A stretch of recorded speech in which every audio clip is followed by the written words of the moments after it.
Pertama, cara kita menjaga demokrasi adalah komitmen kita kepada narasi demokrasi itu sendiri. Saya sering mengatakan berkali-kali, Tuhan aja menciptakan iblis kok sebagai oposisi. Kenapa manusia tidak bisa membuat iblis bagi dirinya gitu loh? Kenapa mesti takut dengan orang yang berbeda pendapat? Dengan segala maaf makanya ini sebenarnya saya nggak suka mengungkapkannya di tempat publik. Keamanan sebagai dagang menurut saya dihentikan lah. Ya. Keamanan itu adalah isu non partisan. Semua orang ingin aman. Supaya kita bisa damai, tenang, menghadapi masalah-masalah yang sekali lagi ini non partisan isu gitu. Yang kita bisa bersatu di dalamnya. Gitu. Tapi kalau kita gagal, saya khawatir saja masa depan demokrasi kita yang sudah dinilai buruk oleh lembaga-lembaga rating itu akan tambah buruk.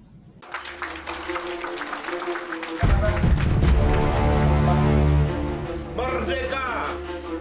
Merdeka! Allahu Akbar! Allahu Akbar! Yang muda-muda harus tampil. Inilah digital democracy. Kita langsung akan membahasnya dalam webinar Moya Institute kali ini bertema Partai Politik dan Tantangan Demokrasi Terkini. Kami persilakan kepada Bang Fahri Hamzah, Wakil Ketua Umum Partai Gelora Indonesia, untuk memberikan perspektifnya terkait dengan partai politik dan juga tantangan demokrasi terkini. Tafadhol Bang Fahri. Baik, Assalamualaikum warahmatullahi wabarakatuh. Waalaikumsalam. Saya termasuk yang belakangan ini jarang berbicara karena saya agak khawatir memang kapasitas kita untuk mengorganisir itu tidak terlalu baik. Itulah yang kemudian menciptakan problem dengan pikiran, dengan perbedaan pendapat, dengan kritik, dengan tradisi berpikir di para pejabat publik kita, termasuk tradisi berpikir di parlemen kita. Itulah sebabnya saya melihat bahwa mungkin kita memerlukan semacam inovasi yang lebih baik dalam cara kita melihat problem bangsa Indonesia ke depan. Siapa sih yang menghargai bahwa demokrasi itu sebuah gagasan universal, cara kita mengelola kehidupan bersama di satu bangsa. Nah, jadi jauh di dalam ketika angkatan saya, generasi tahun 98 ini, menyeret bangsa kita dalam satu reformasi menuju demokrasi yang serius begitu. Memang rupanya kita menghadapi banyak persoalan secara kultural. Lagi-lagi itu sumbernya adalah tradisi berpikir yang baik, bahwa antara kita dengan demokrasi itu sendiri punya jarak yang cukup serius. Karena sekali lagi demokrasi adalah tradisi berpikir rasio gitu. Sementara sebagian dari kita lebih suka tradisi berperasaan gitu. Sehingga negara dikelola dengan perasaan, bukan dengan pikiran, bukan dengan indikator. Termasuk waktu kita menghadapi COVID, bangsa kita menghadapinya dengan perasaan ya. Tidak menghadapinya dengan scientific approach ya. Jadi memang kita patut curiga bahwa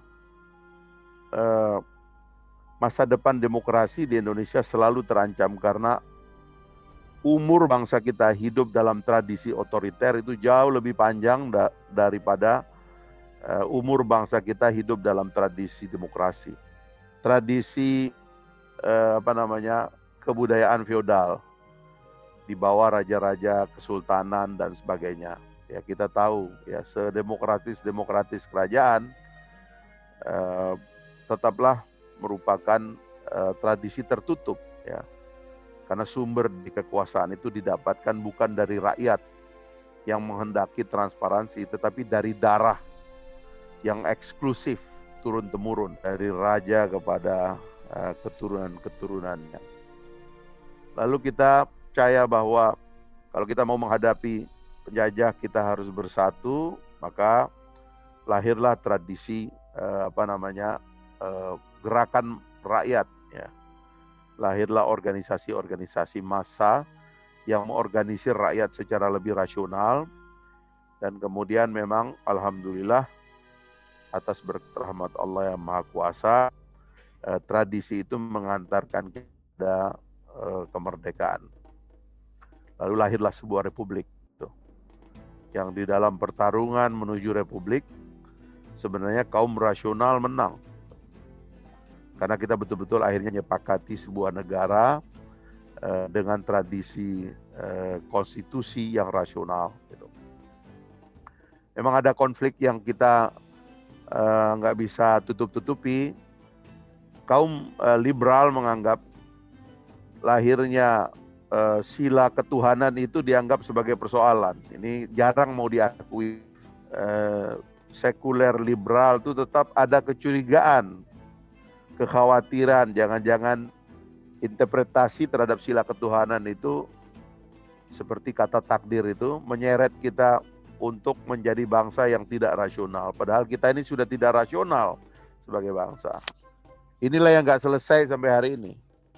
Sehingga lahirlah konsep Eka Sila dan sebagainya. Ada keinginan untuk menjadikan pidato Bung Karno sebagai referensi. Yang dalam pidato Bung Karno itu sendiri kita tahu Pancasila apa? Ketuhanan diletakkan di sila yang terakhir. Kemanusiaan atau internasionalisme lah yang kemudian menjadi sila pertama. Jadi tapi ini kan ikhtiar kita untuk menjadi bangsa yang rasional, yang mengelola urusan publiknya itu secara rasional. Itu mendapatkan tantangan terus-menerus ya. Dan tantangan ini lebih banyak memang datang dari dalam diri kita sendiri. Waktu kita memperjuangkan demokrasi, lalu kemudian setelah konstitusional, kita mengalami 4 kali amandemen konstitusi. Semua elemen totaliter di dalam konstitusi kita hapus, kita habisi lah kira-kira begitu. Kita merampas kekuasaan dari otoritas yang tidak perlu punya kekuasaan politik. Militer keluar dari politik, ya, eksekutif dibatasi, ya, memakai istilah Pak Jimli, merampas kekuasaan eksekutif dan diberikan kepada rakyat melalui penguatan legislatif, dan seterusnya lahirlah perjuangan kita hari-hari.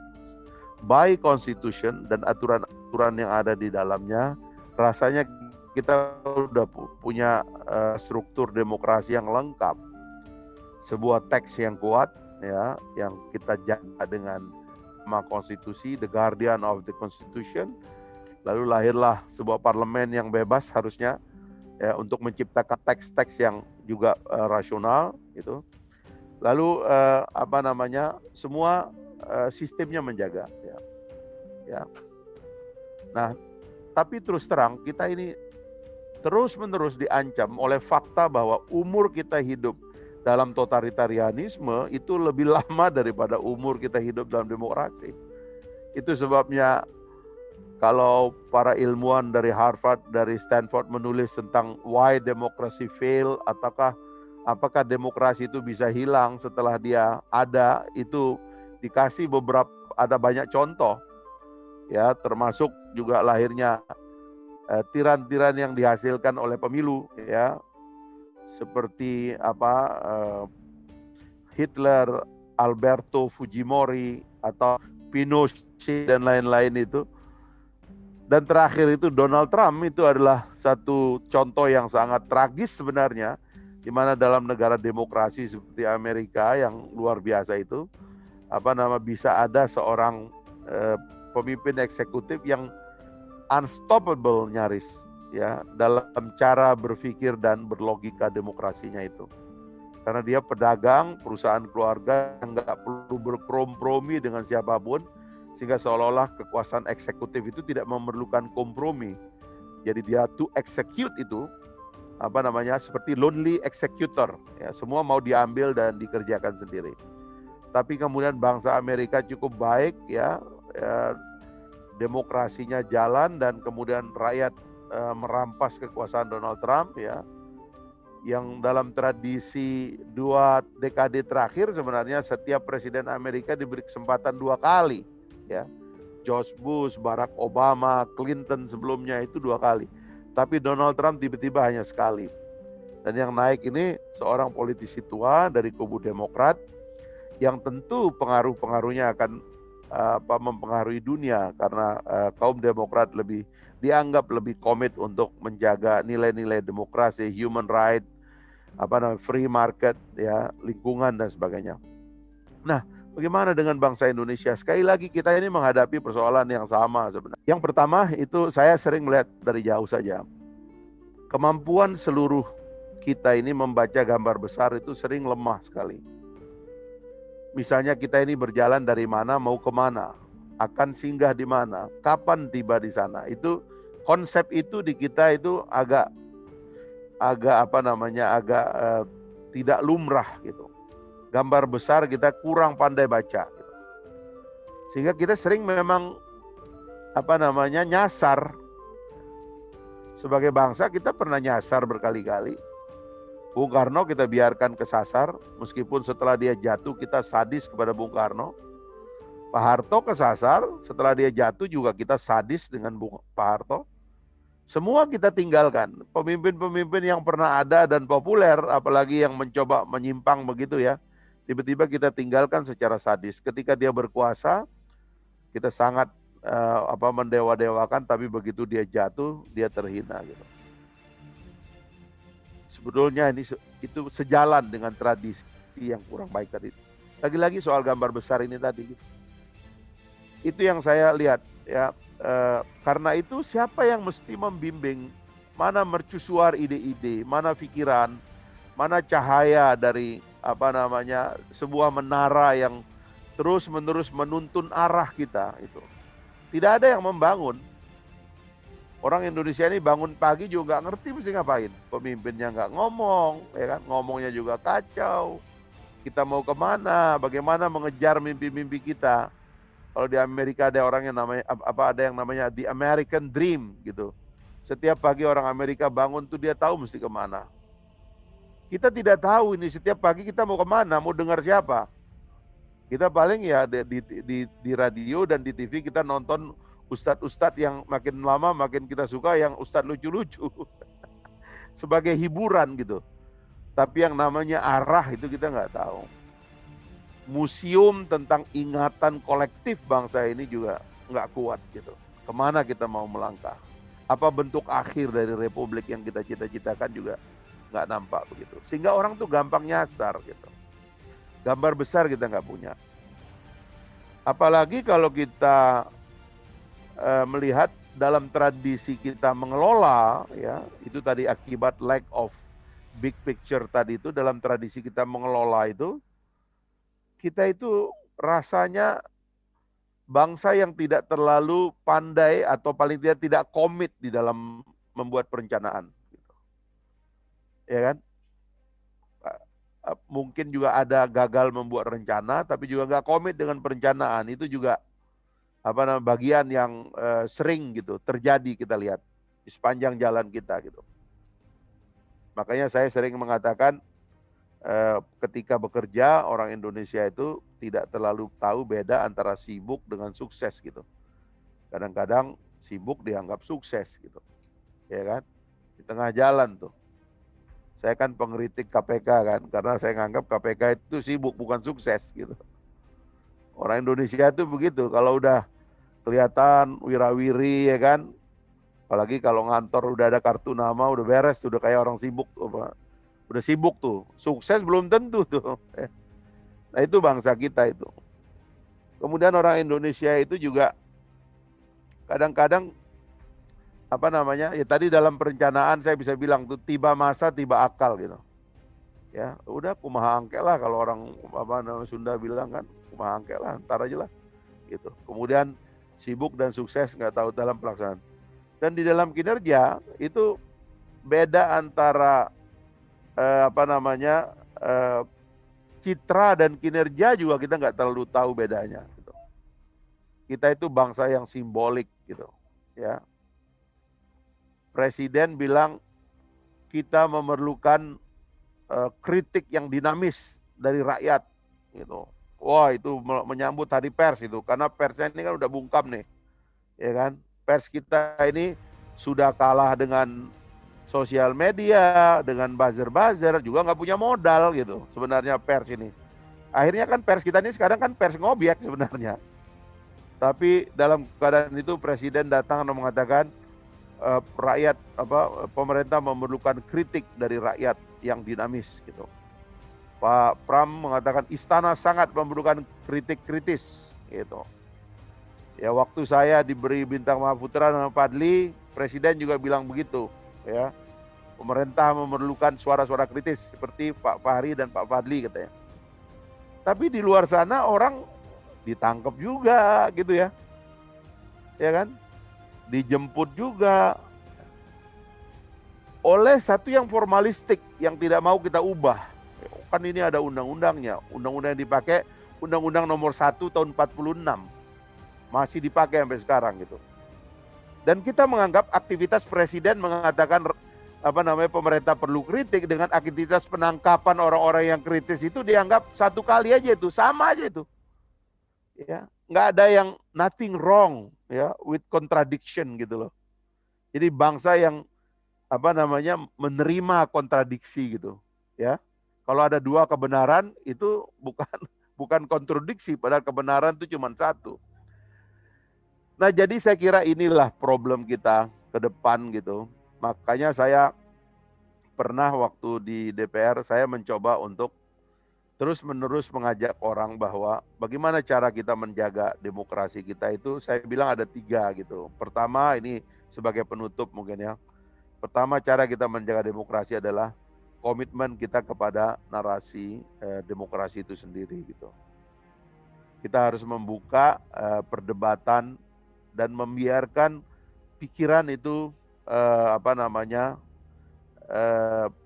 berserakan gitu loh. Ya, jangan ada pikiran yang diadili dan pikiran yang difasilitasi. Biarkanlah pikiran itu berserak gitu. Karena itulah kelemahan manusia. Kalau kita pakai teori Karl Popper itu tentang masyarakat terbuka itu, kita ini lemah. Dan kelemahan kita itu hanya bisa dilengkapi dengan masifnya fasilitas untuk mendapatkan sumber-sumber daripada kebaikan pikiran ya, kebaikan apapun yang ada di mana-mana yang merupakan khazanah dari kehidupan kita bermasyarakat gitu. Jangan ada teror kepada pikiran, biarkan saja ya. Biarkan aja orang itu berbeda pendapat karena si A mengatakan A, si B mengatakan B, itu adalah kekayaan gitu. Saya sering mengatakan berkali-kali, Tuhan aja menciptakan iblis kok sebagai oposisi. Kenapa manusia tidak bisa membuat iblis bagi dirinya gitu loh? Kenapa mesti takut dengan orang yang berbeda pendapat? Orang tuh bukan marah dengan Abu Janda karena dia menghina, tapi ketika dia menghina itu dia nggak dapat konsekuensi apa-apa, sementara yang lain salah sedikit dapat konsekuensi apa-apa. Kan itu masalahnya gitu loh. Seandainya orang-orang ini dibiarkan berkeliaran, baik saja itu pendewasaan kita. Ya.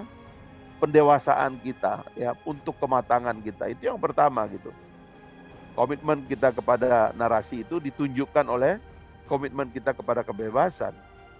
Yang kedua adalah institusionalisasi yang terus-menerus gitu.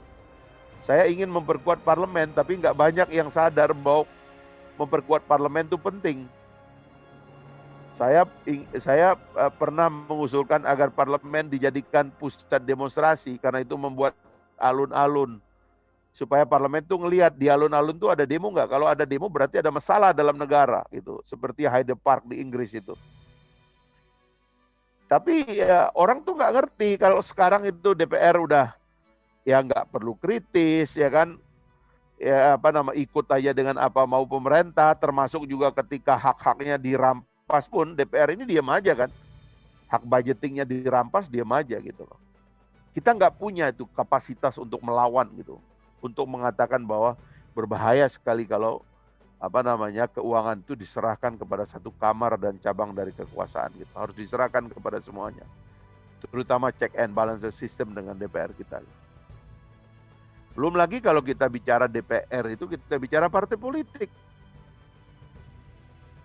Mengerikan sekali, saya menulis buku nanti saya kasih ke Prof. Imron nanti satu mudah-mudahan ada di mobil saya itu, buku putih gitu. Mengerikan sekali karena partai politik kita itu menjelma menjadi mesin kekuasaan lupa bahwa partai politik adalah mesin pikiran gitu. Partai politik itu dilahirkan oleh kaum intelektual di mana-mana dengan segala ideologinya gitu. Tapi tiba-tiba sekarang ini partai politik itu menjadi mesin kekuasaan yang efektif. Ketua umum partai ini udah nggak ada yang mikir, ngitung duit pilkada aja kerjaannya itu tiap hari saya lihat. Ya, ngitung jatah aja itu, ya. Yang dia dapat dari kekuasaan itu. Tapi mana pikiran gitu loh, mana menara dari pikiran-pikiran besarmu itu tidak ada. Ya, ada yang menyebut dirinya pengikut Soekarno, tapi dia nggak ngerti Soekarno berpikir apa. Bagaimana Soekarno membangun narasinya tentang demokrasi, anti kolonialisme dan sebagainya gitu. Ya dengan segala maaf lah, yang lain-lain yang menurut saya telah menjelma atau merubah partai politik menjelma menjadi mesin kekuasaan ansih.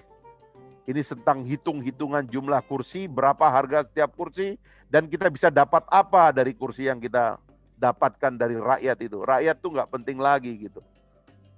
Nah ini yang mengerikan gitu di dalam institutional building gitu ya. Nah yang terakhir ini tradisi leadership gitu. Dalam tradisi leadership ini saya ingin menghimbau satu soal yang penting sekali.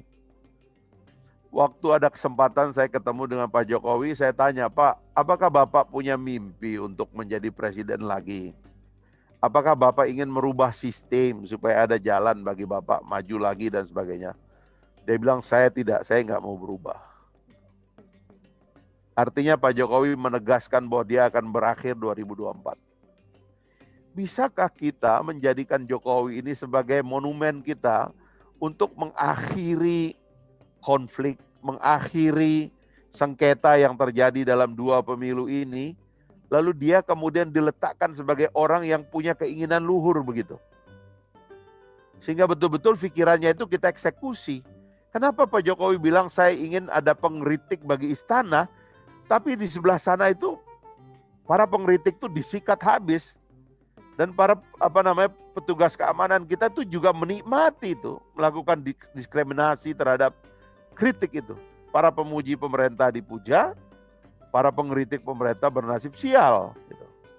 Kenapa enggak kita ambil dari maksud baik presiden itu? Karena dia adalah akan menjadi presiden yang berakhir periodenya. Dia tidak harus berkonflik dengan orang. Semua musuh-musuhnya sudah diajak masuk ke dalam kekuasaan. Mau Sandi, mau Prabowo sudah masuk semua ke dalam pemerintahan. Buat apa lagi ini mesti beradu berantem gini gitu loh. Ini saja yang saya ingin sampaikan, tapi terus terang saya belum sebenarnya ini karena dipaksa sama Pak Dubes ini saya akhirnya ngomong hari ini gitu. Masih banyak yang saya ingin katakan gitu ya, tetapi rasanya kita nggak boleh mengatakannya ini semua di ruang publik gitu akhirnya gitu. Karena kita harus berharap kepada orang-orang tertentu, segelintir orang untuk insaf dan sadar bahwa kita ini dalam ancaman. Padahal sebenarnya situasinya lagi kondusif. Kita tidak punya isu partisan. Bangsa Amerika itu mengalami kesulitan karena COVID terjadi pada saat Pilpres. Untung mereka damai meskipun darah juga di mana-mana. Terakhir penyerbuan Capitol itu. Ya, rumah sucinya orang Amerika itu namanya Capitol Hill. Diserang oleh rakyat, 5 orang mati. Dalam transisi, tapi mereka sudah selesai. Kita nih alhamdulillah Pak Jokowi sudah terpilih ketika COVID itu datang dan semua itu isu kita ini non-partisan isu. COVID nih kita nggak perlu berdebat. Bencana alam nih kita nggak perlu berdebat. Krisis ekonomi nggak perlu berdebat kita. Isu-isu kemanusiaan nggak perlu berdebat, ini perlu persatuan semua. Tapi kok kita ini nggak ngerti caranya bagaimana menggunakan momentum ini untuk bersatu menjadi bangsa besar. Ya masih saling curiga aja. Ya dengan segala maaf saya, makanya ini sebenarnya saya nggak suka mengungkapkannya di tempat publik. Keamanan sebagai dagang menurut saya dihentikanlah. Ya. Keamanan itu adalah isu non partisan. Semua orang ingin aman. Ya, jangan politisasi, apalagi memperdagangkan ya soal keamanan. Jangan membesar-besarkan seolah-olah ada konflik yang besar yang tidak bisa dihentikan di Republik ini.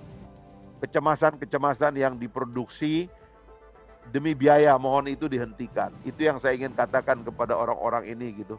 Supaya kita bisa damai, tenang, menghadapi masalah-masalah yang sekali lagi ini non-partisan issue gitu. Yang kita bisa bersatu di dalamnya gitu. Tapi kalau kita gagal, saya khawatir saja masa depan demokrasi kita yang sudah dinilai buruk oleh lembaga-lembaga rating itu akan tambah buruk. Dan apa artinya dari buruknya indeks demokrasi itu? Artinya kita di bibir otoritarianisme atau anarki. Otoritarianisme itu artinya ketika negara mengambil seluruh haknya dan gak mau memberikan hak kepada rakyat, itu namanya otoritarianisme. Anarki itu artinya apa? Ketika rakyat mau mengambil seluruh haknya dan gak mau lagi memberikan hak kepada negara, itu namanya anarki. Apakah kita mau berada di jurang otoritarianisme dan anarki? Saya kira kita gak mau. Terima kasih. Assalamualaikum warahmatullahi wabarakatuh.